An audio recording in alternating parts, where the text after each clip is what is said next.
छात्रों, जैसा कि आपको पता है लॉकडाउन चल रहा है और हमें उम्मीद है कि आप सब लोग अच्छे होंगे और घर पर रह करके लॉकडाउन का पालन कर रहे होंगे। इसी उम्मीद के साथ मैं आपके साथ एक बार फिर आपके समक्ष एक वीडियो देने वाला हूँ। चैप्टर नंबर 3 जो चल रहा है विद्युत रसायन। विद्युत रसायन में मैंने आपको इलेक्ट्रोड विभव, मानक इलेक्ट्रोड विभव करा चुका हूँ। आज के वीडियो में हम आपको विद्युत वाहक बल, विद्युत रासायनिक श्रेणी और नाइंसाइट समीकरण के बारे में बताएंगे। प्यारे छात्रों, जैसा कि आपको पता है कि जब तक हम अपना लक्ष्य नहीं बनाएंगे तब तक हम सफल नहीं हो सकते हैं। तो पहला काम है हमारा एक लक्ष्य बनाना। अपना लक्ष्य बनाएं और उस लक्ष्य के अकॉर्डिंग ही चलें। यदि हम अपने लक्ष्य को बना लिया हमने और रास्ते पर नहीं चले तो हम अपने लक्ष्य से भटक जाएंगे। पर मैं एक बार कहना चाहूँगा, जैसे मानो हमें खैर से अलीगढ़ जाना है और हम जट्टारी वाले रास्ते पर चल दें तो जट्टारी पहुँचेंगे, अलीगढ़ पहुँचेंगे, जट्टारी पहुँचेंगे। क्योंकि लक्ष्य हमारा अलीगढ़ पहुँचने का था तो नहीं पहुँच पाएंगे क्योंकि हम रास्ते से भटक गए थे। तो पहले वीडियो देखने के साथ साथ आप एक नोटबुक बना लें, सारा नोटबुक पर उतारें, उसको घर बैठ के समझें। एक बार नहीं 2 बार वीडियो देखें। जितनी बार आप देखोगे उतना अच्छा समझ में आएगा और मैं उम्मीद करता हूं कि एक बार में ही समझ में आ सकता है यदि आप चाहो तो। और जब तक आप लोग अच्छी तरीके से अपने मन नहीं बनाओगे पढ़ने का तब तक पढ़ाई नहीं होगी। आप चाहे 10 ट्यूशन पढ़ लें, चाहे स्कूल में पढ़ें, चाहे ऑनलाइन पढ़ें, पर जब तक घर पर बैठकर स्टडी नहीं करोगे, जो हमने स्कूल में, ट्यूशन में, ऑनलाइन जो भी पढ़ा है उसका एकांत में बैठ करके घंटा 2 घंटा अध्ययन नहीं करोगे तब तक आप सफल नहीं हो सकते हो। और वो भी सफल नहीं होता कि जहां हम 10%, 20%, 50% नंबर ला करके सफल हो जाएं। जब तक आप लोग 70-75% नंबर नहीं ला पाते हो तब तक वो सफलता नहीं है। क्योंकि भविष्य में, वर्तमान में कंपटीशन इतना बढ़ चुका है कि हम लोगों के लिए 2-2 नंबर, 1-1 नंबर भी बहुत टफ पड़ जाता है। तो ये एक ऐसा समय है जो आपको मेहनत करने के लिए मिल रहा है। तो इस समय में जितनी हो सके अधिक से अधिक मेहनत आप लोगों को करनी है। फिर मैं एक बार यही कहूँगा कि जितना समय मिले घर पर बैठ करके स्टडी अवश्य करें। और हम लोगों की आपके साथ पूरी दुआएं हैं, पूरा सहयोग है। हमसे आप जो भी चाहते हैं वो हम आपके लिए देने के लिए तैयार हैं। एक बार नहीं, कोई चीज़ समझ में नहीं आ रही हमसे 1000 बार पूछिए, हम 1000 बार बताएंगे। परंतु हमारे बताने का फायदा तब होगा जब आप घर पर अध्ययन करोगे। तो देखिए, अब शुरू करते हैं अपना चैप्टर। छात्रों, जैसा कि मैंने आपको भी बताया कि आज हम जो शुरू करने जा रहे हैं वो है वैद्युत वाहक बल, नाइंसाइट समीकरण और अगला पॉइंट है हमारा वैद्युत रासायनिक श्रेणी। तो ये 3 पॉइंट आज हम आपको कराने वाले हैं। तो हम पहले शुरू करते हैं वैद्युत वाहक बल। वैद्युत वाहक बल क्या होता है?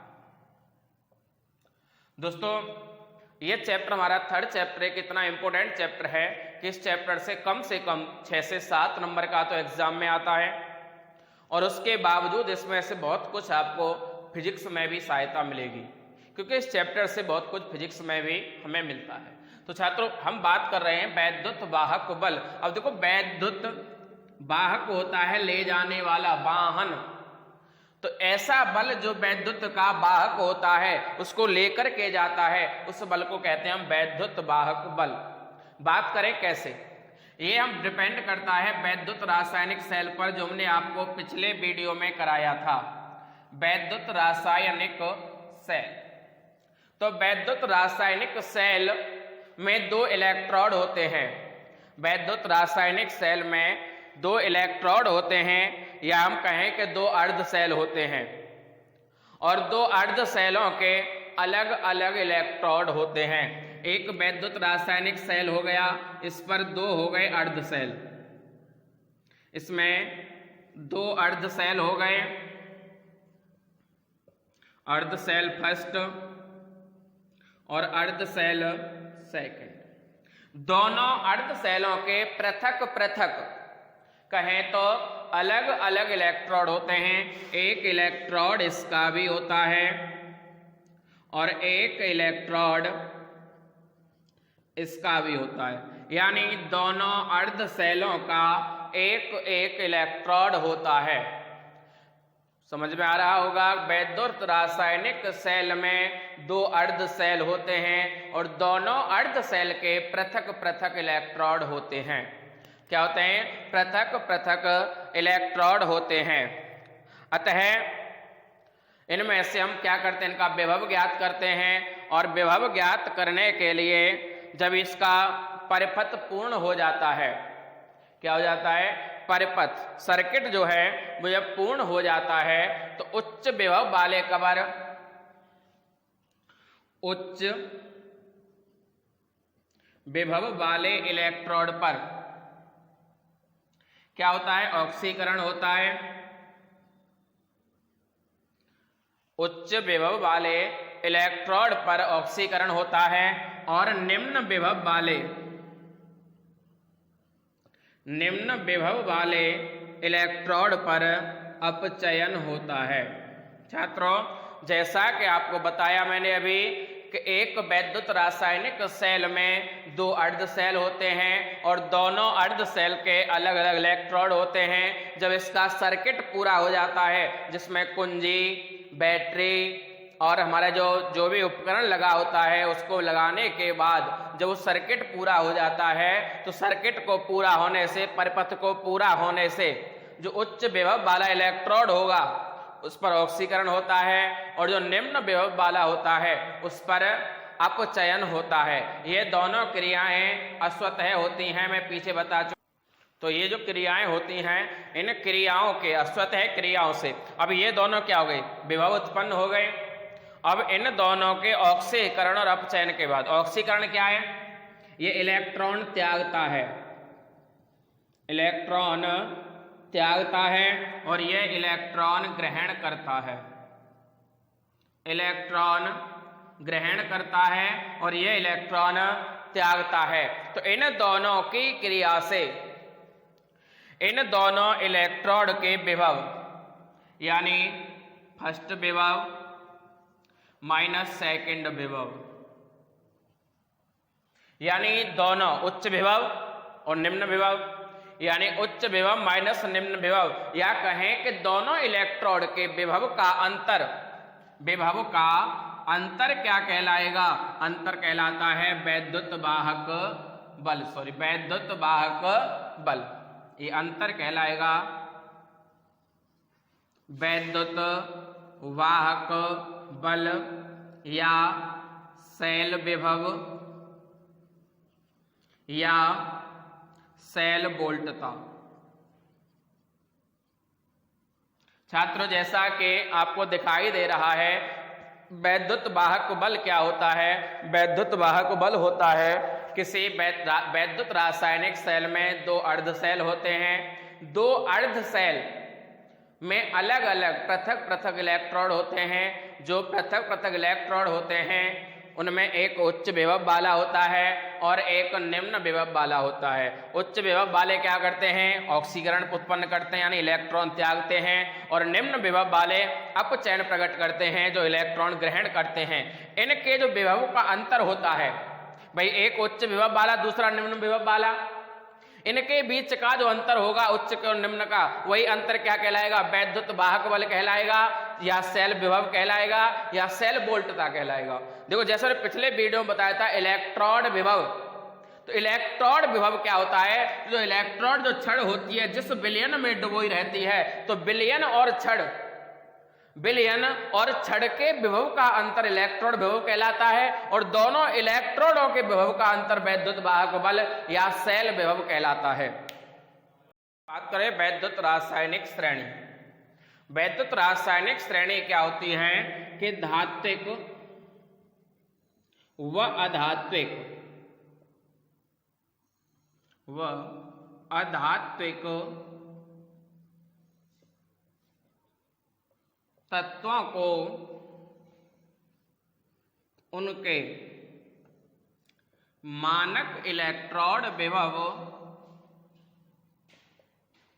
मानक इलेक्ट्रोड विभव के क्रम में व्यवस्थित करके एक श्रेणी बनाई जाती है।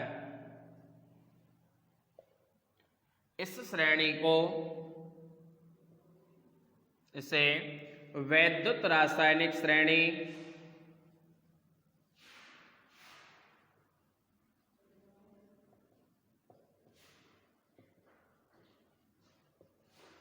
वैद्युत रासायनिक श्रेणी कहते हैं। तो छात्रों, वैद्युत रासायनिक श्रेणी क्या होती है? किसी भी धातु या अधातु को उसके मानक इलेक्ट्रोड विभव के क्रम में व्यवस्थित करना, यही क्या कहलाता है? वैद्युत रासायनिक श्रेणी कहलाता है।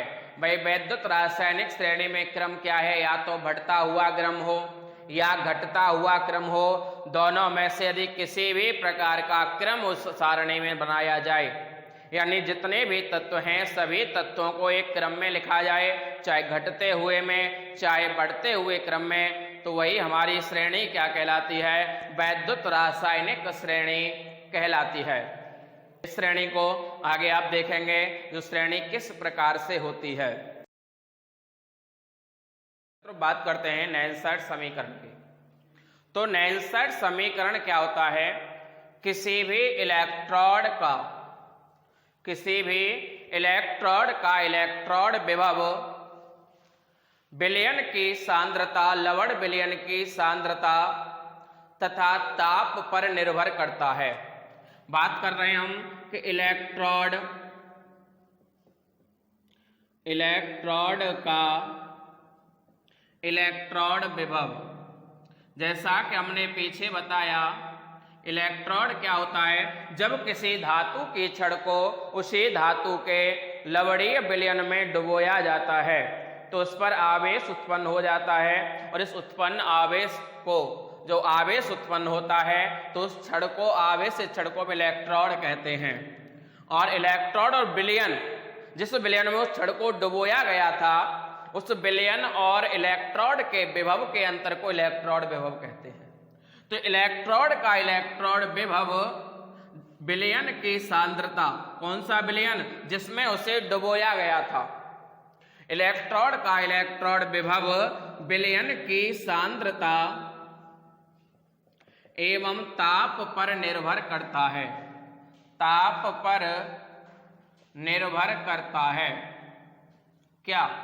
इलेक्ट्रोड विभव जो होता है इलेक्ट्रोड का, वो विलयन की सांद्रता, यानी जो विलयन जिसमें उसे डुबोया गया है, वह सांद्रता एवं ताप पर निर्भर करता है, एवं ताप के साथ इलेक्ट्रोड विभव में परिवर्तन, यानी ताप के साथ जो इलेक्ट्रॉन विभव में परिवर्तन होगा,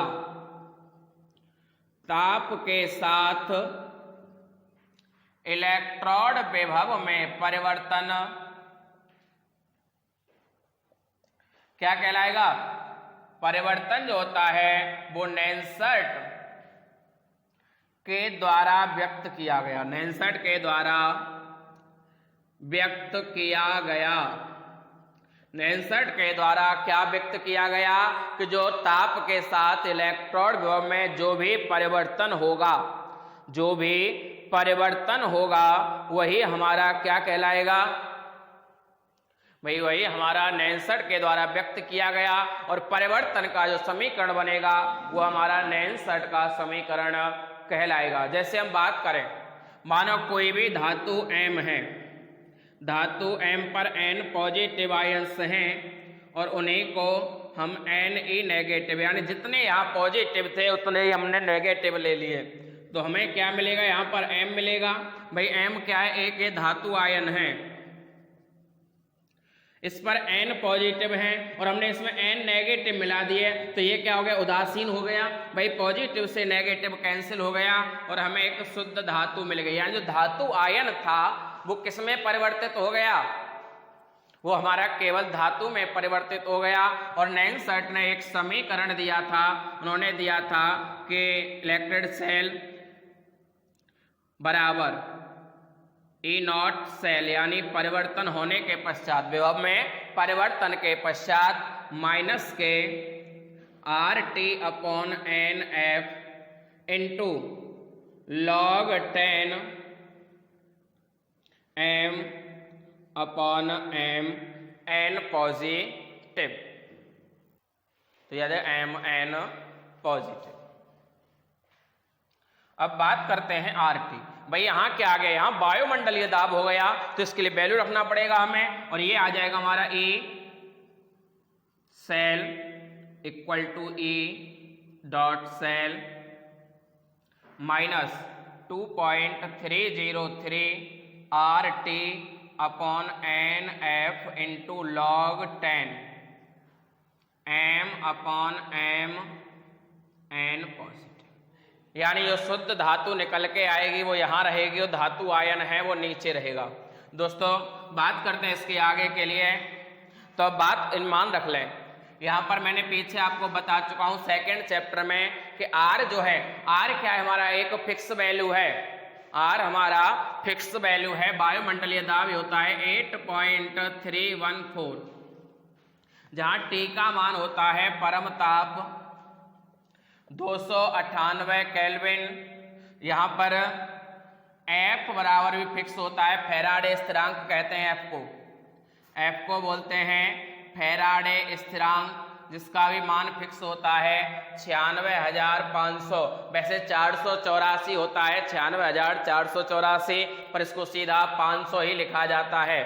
और बाकी हम मान दे रखे होंगे, हमें धातु धातु इनके मान दे रखे होते हैं क्वेश्चन में, तो ये बन जाता है ई सेल बराबर E naught cell minus 2.303 multiply R का मान 8.314 मल्टीप्लाई 298, T का मान बटे n होता है मोलों की संख्या, और जो मोलों की संख्या होती है वो हमें प्रत्येक क्वेश्चन में दी गई होती है।